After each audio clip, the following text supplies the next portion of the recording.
can be helpful to go through where we have been before we start looking at the future. So when I first came out to the Elgin, Rayville parishes, immediately we began going through a pastoral planning process in 2016. And that was first in the rural central and southwest deaneries of the diocese. As we continue to go through, by December of 2017, a plan was then announced that St. John's in Petersburg would join St. Boniface and St. Bonaventure. Though there was this kind of time where of almost like stagnation within the planning process, where not a lot of movement forward occurred with the assistance of the Archdiocese, and that kind of led to a kind of paralysis in our ability to move forward. Then jump ahead to May of 2018. That's kind of when the implementation discussions kind of resumed.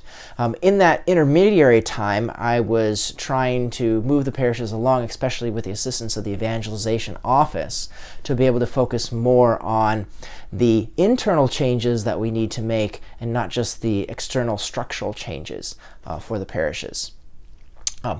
Then things kind of went through a little bit of a change as well. By February 2019, a further plan had been developed for what became the Catholic Parishes in Partnership group, where the three northern parishes at rural St. John's, Ewing, and Clearwater would then join in with the three southern at Elgin, Rayville, and Petersburg. And that was to begin in July of 2019. In July, that's when Father John Norman became pastor and I became associate of the 6-parish grouping.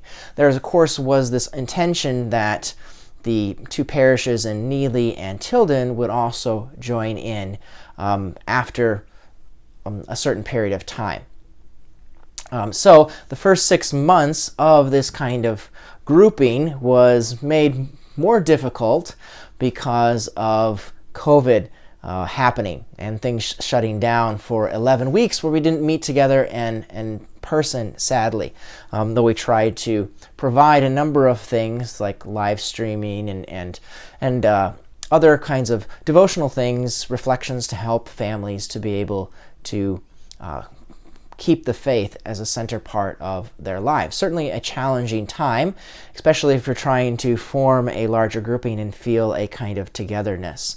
Perhaps there, was some good things where, Father John and I, working together now, we're able to provide certain things we wouldn't have been able to do alone, as well as, maybe attending kind of online. There is a semblance of a kind of togetherness when we're all watching, Mass being celebrated in one place, regardless of where we are. But still, at the same time, the struggles that, we're not there in person. It's not always been easy because of that, especially with Father John and I learning to work together as priests and kind of develop a leadership team.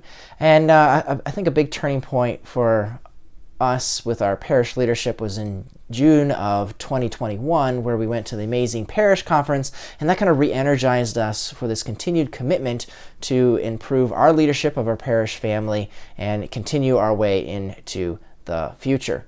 And that, of course, leads us to February of 2022, when the Archdiocese announced the Journey of Faith. And so this is going to continue the pastoral planning for a greater long-term period of time over the next 10 years.